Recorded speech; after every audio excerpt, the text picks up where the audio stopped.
We have notes from our doctors, and our birth certificates are real. I'm Charlie Sykes. Sunday Insight starts right now.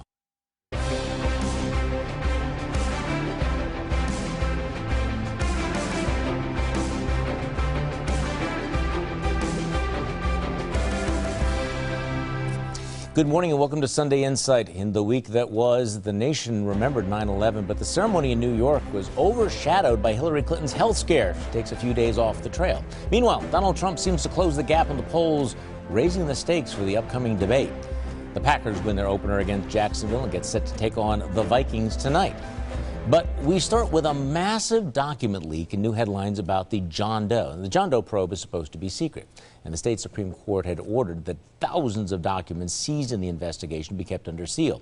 That court had shut down the long-running probe of Governor Scott Walker's campaign and of dozens of conservative organizations, saying it was unconstitutional and no one was ever charged. But last week, 1,500 documents leaked to the British newspaper, The Guardian. Many of them showed the details of campaign fundraising as Walker sought to fight off a recall attempt. The stories predictably made headlines, but also blowback. Milwaukee's Democratic District Attorney John Chisholm, who spearheaded the investigation, issued a statement saying the leak itself was a crime. John Doe materials are secret materials. The public release of this John Doe evidence without court authorization is not merely a violation of the John Doe secrecy order. It is a crime under Wisconsin law, Chisholm said. Leaders of the state assembly called on State Attorney General Brad Schimmel to appoint a special prosecutor. Should this potential crime go unprosecuted, they said it runs the risk of undermining the integrity of our courts and judicial system. Joining me on our panel this morning, the Milwaukee Community Journal's Michael Holt, political consultant Mary Jo Boss, defense attorney Dan Adams, and research fellow at the Wisconsin Institute for Law and Liberty, Colin Roth. So, Colin, let's just talk about this leak. How damaging was it, and who do you think leaked the documents? Well, I'm not entirely sure how damaging it is. Yeah. When you kind of get back in the mindset of this John Doe thing, which has been over for a while, you start looking at these documents. These are 5-6 years old.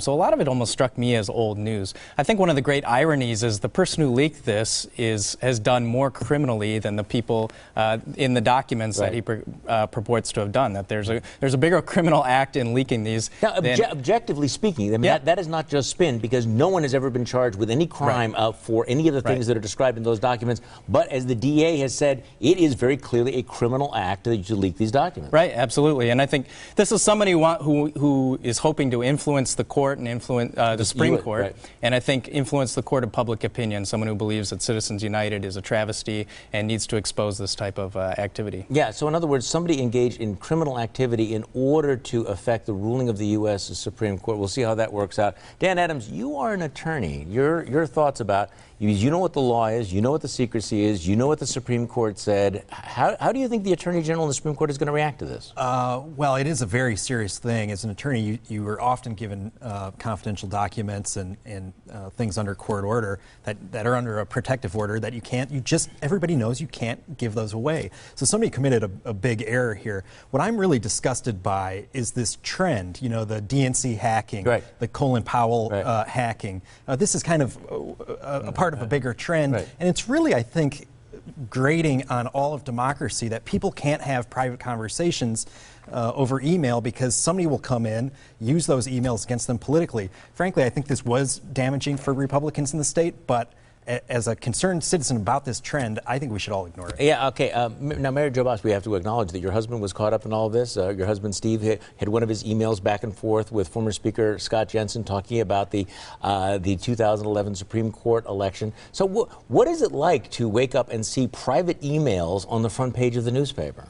Well, it's ridiculous. And as Dan said, there's the trend of the hacking, but there's also the trend to have major media outlets reprinting it in the paper, and that's the problem. As much as it's criminal, there are no stories about this criminal act. There are stories gratuitously repeating the stolen material. Yeah, well, but that is interesting because generally if somebody breaks into your house and they steal some material and they pass it off, the person who gets it is party to a crime, but that doesn't apply to any of this. And, we're yet to find out. Yeah. We're hoping that but they the media, will go after the everybody should understand, though, the media is going to run with it no matter where it came from, right? And there's a little bit of a double standard. You know, Republicans are not going to have a problem with this if it involves the hacking of the DNC or the hacking of Hillary Clinton, and Democrats obviously have no problem with this kind of hacking if if it embarrasses Scott Walker or the Republicans. Your take on this? Well, you know, I was reading a lot of it. I said, there's some really juicy materials. I wasn't thinking that it was 5 years old or anything. Then I started thinking about who actually released this information, who else knew about it, and what about the timing of this? Because whether or not, you know, the governor committed any crimes, you know, as a county executive, whatever, perception becomes reality. And I'd be interested to see if polling numbers on the governor actually drop in the next couple of weeks. You know, but the John Doe investigation has been a big story, and the governor has been reelected, you know, multiple times here. But in terms of the timing, and the timing is this is not rocket science. The U.S. Supreme Court has until what, about October 3rd to decide whether to take it up. This was an attempt to influence it. Obviously, the documents came from somebody with access to the prosecution. I'm not saying it was the prosecution. You know, there are a couple of tells. The fact that there are handwritten notes on some of these documents, that there are unsigned affidavits, tells me that these are not from, you know, these are not documents that had actually been signed by the court. But I also think that this question of, you know, if there is a special prosecutor, you know, how difficult will it be to track this down, particularly because they chose, and this is an interesting thing, why did they choose a British newspaper? Why did they not give it to the Journal-Sentinel or to a state newspaper? Why do you go to a newspaper that is based in Great Britain? Because you've criticized the Journal-Sentinel. You said they've been complicit in all of this. So you won't give it to... I don't think they care about what... I actually think that they probably know that this will make the leak, you know, more difficult to investigate and probably, immunize themselves from that. So what is your glass half full this week? What is your glass half empty? Let's go around the table. Michael Holt, you're first. Well, my glass is half full because new census data shows the average American's income grew by 5.2%. The poverty rate dropped by more than 1%, and women closed the income disparity gap. My glass is half empty because the poverty gap didn't close to any meaningful degree for black people. Women still only make 80% of what men do for the same work. We'll see if Hillary is paid 80% of what Barack's salary was this January. Mary Jo Boss. My glass is half full because DA John Chisholm finally admitted that leaking information from a John Doe investigation is a crime.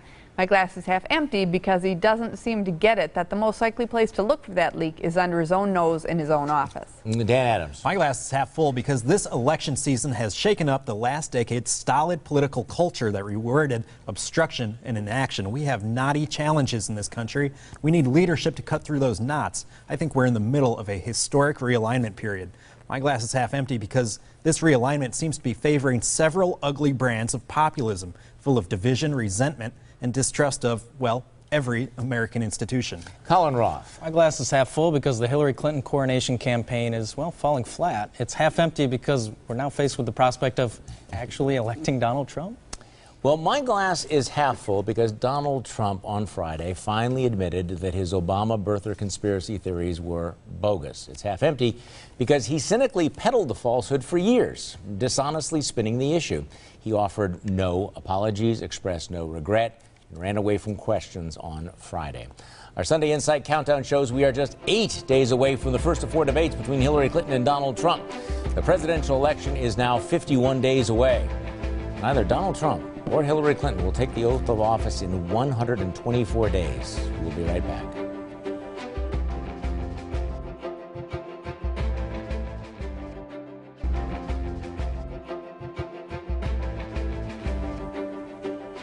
A state transportation budget that cuts spending, avoids tax increases, but delays major projects for years. Governor Scott Walker is adamant that he opposes any increase in the gas tax, and last week he unveiled a budget that slashes borrowing from $850 million in the current budget to $500 million. Walker also wants to give more money to local governments for roads and increases spending on maintenance and safety. But his budget would also mean delaying major projects like the north leg of the Zoo interchange in Milwaukee and work on State Highway 15 in Outagamie County. The proposal set up a clash with members of his own party. Republican Speaker Robin Vos calls Walker's proposal bad economics. Delaying a project costs you money, he said. It does not save you money. I'm not going to fund increased expenses in one area by increasing expenses in another, and that's what he's doing. It is phony math. Now, for his part, Walker pledged to veto any tax hike that is not offset by other cuts. Now, this is kind of an interesting challenge, like in the middle of an election season, to have Republicans. I mean, there's some bad blood here between the legislature and the governor. I don't don't think there's bad blood. They're both setting their positions, and they're going to find a middle place.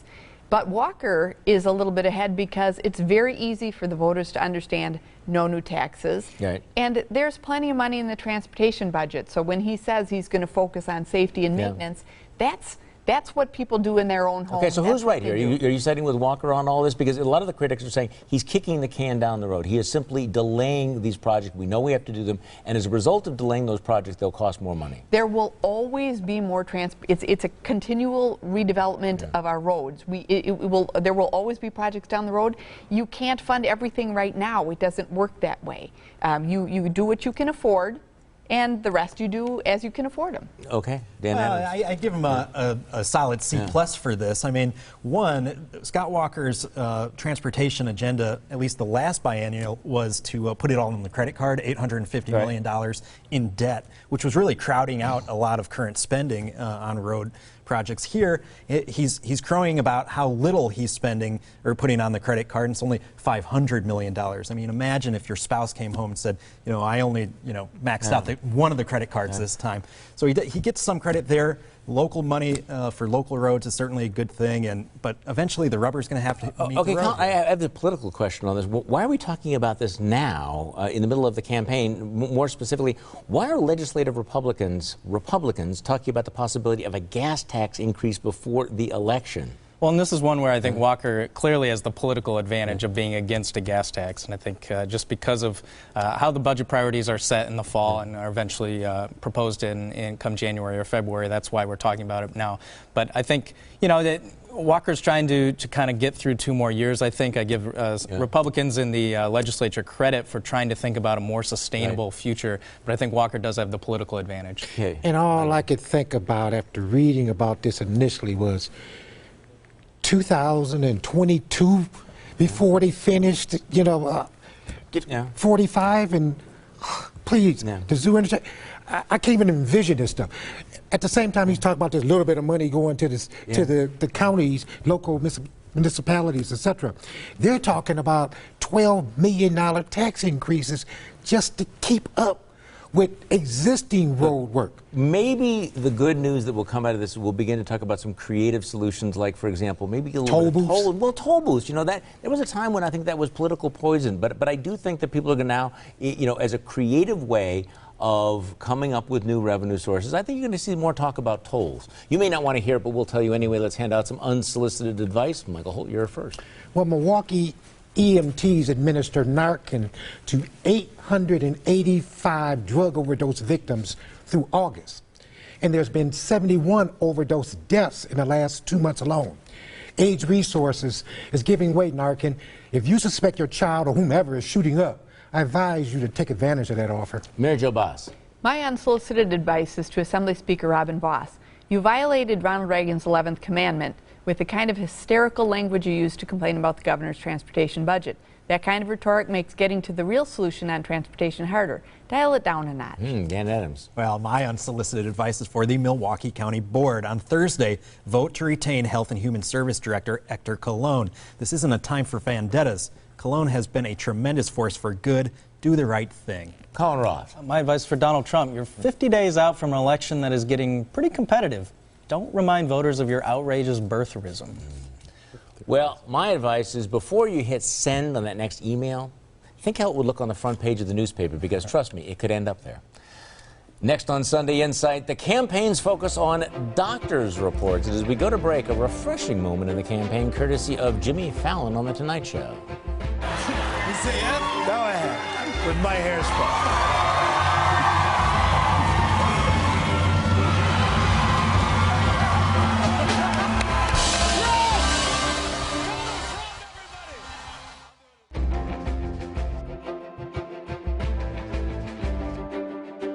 If your health is as strong as it seems from your review systems, why not share your medical records? Why not? Well, I have really no problem in doing it. I have it right here. I mean, should I do it? I don't care. Should I do it? As the world knows, I was a little under the weather recently. The good news is my pneumonia finally got some Republicans interested in women's health. I'm okay. Hillary stumbles and the focus of the presidential campaign turns from issues, again, and the focus turns to the health of the candidates. Now, the health care in New York prompted Clinton to take a few days off the campaign trail as her doctor revealed that the Democratic nominee had been diagnosed with a mild case of pneumonia. That only fed rumors and speculation about her health, and her campaign released more information. On Thursday, she returned to the campaign trail. Meanwhile, as you saw, Donald Trump went on the Dr. Oz show to talk about his own health. So, Dan Adams, how important an issue of this is? A big deal, a distraction, what? It's both. One, we have a 68-year-old and a 70-year-old running for the most stressful job in the entire universe, and it's taxing. And we should have, I think in the primary season, should have actually had all the medical records come out to say, can this person actually do the job? But hey, Dr. Oz says that Trump is okay. I'm just waiting for Dr. Phil to give an all clear for Hillary. Okay, so how big a deal is this? How legitimate, Mary Jo Boss, are the concerns and some of the stories about Hillary Clinton's health? I think it is legitimate, and of course it's undercovered, but so is the environment, overspending, every other real solid issue. That's not what they're focusing on. I mean, we're talking about birtherism. I mean, it's crazy. But you have to really, Hillary does have a problem with not so much what she says, well, that's a problem, but also what she doesn't say. Whenever they say there's no there, you look at this was the there. face palm moment. You do have a lot of these fever swamp conspiracy theories floating out there that she had all of these things, many of which are not true. And then of course, what does she do? She becomes very Clintonian about it. She doesn't reveal the information. She basically looks like she passes out in New York. What do you make of this? Yeah, I agree. Up until the New York scare, I would have said this was something of an illegitimate issue. But I think what it really isn't about health. I think it goes to honesty and transparency. And both of these candidates have been dishonest and not transparent. You worried about the health of either of these candidates? Well, remember, Bernie Sanders got eliminated because everybody worried about his age and health. Could he hold this position for 4 years? And I think Dan has something. What really kind of set me back was hearing from her doctors who said she's healthy enough to be president. What does that mean? That you can sustain, that you can go 20 hours a day for the next 4 years? Are you healthy enough to be president? I'm not even healthy enough to get through the show. I don't know. I think that these are legitimate questions, and I think that Hillary Clinton's handling of this has basically taken some of the stories that I think were bogus and made them suddenly plausible, because if you act like you have something to hide, people will think that you have something to hide. What is it you don't get? Let's go around the table. Michael Holt, you're first. What I don't get is how CBS polling puts the presidential race as a toss-up. You're obviously better off getting your information from NBC, TMJ. Well, we always tell the truth, the whole truth, and nothing but the truth. Yeah, well, don't watch those polls. Mary Jo Boss. Charlie, what I don't get is how MMSD pumped nearly 110 million gallons of untreated sewage into our lake last week, and we didn't hear a peep of outrage from the environmental community. Try dumping 1 gallon as a private business, and you'll be shamed, fined, and blamed for everything from global warming to the Zika virus. Dan Adams. I don't get how Milwaukee County recorded 71 overdose deaths in the last 7 weeks. Think about that number. Heroin is destroying families in this community at a clip of 10 a week. Colin Roth. What I don't get is why the NAACP and the Black Lives Matter movement have turned their sights on charter schools, one of the best vehicles to opportunity for poor black children. Yeah. But what I don't get is how someone can die of dehydration in the Milwaukee County Jail without anyone seeing that there was a problem. Sheriff Clark, answers please. Next on Sunday Inside, our panel picks the winners and losers of the week. But first, here's your morning news update. It is time for our panel to pick the winners and losers of the week. Michael Holt, you're first. Well, I'm not piggybacking off of Charlie, but the Milwaukee County Sheriff's Department is my loser. How is the department going to explain a prisoner, Terrell Thomas, dying of dehydration? I know there's lead in Milwaukee water, but please. My winner, President Obama, is closing out his term on a high note. He now has an approval rating of 60%. That's twice as much as the presidential candidates combined. Mary Jo Boss. Though I won't be voting for him, Donald Trump got it right when he said this past week, cars were made in Flint, Michigan, and you couldn't drink the water in Mexico. Now cars are made in Mexico, and you can't drink the water in Flint. He perfectly articulated the frustration with the political status quo that's widespread and growing in America today, maybe even growing fast enough to put him in the White House.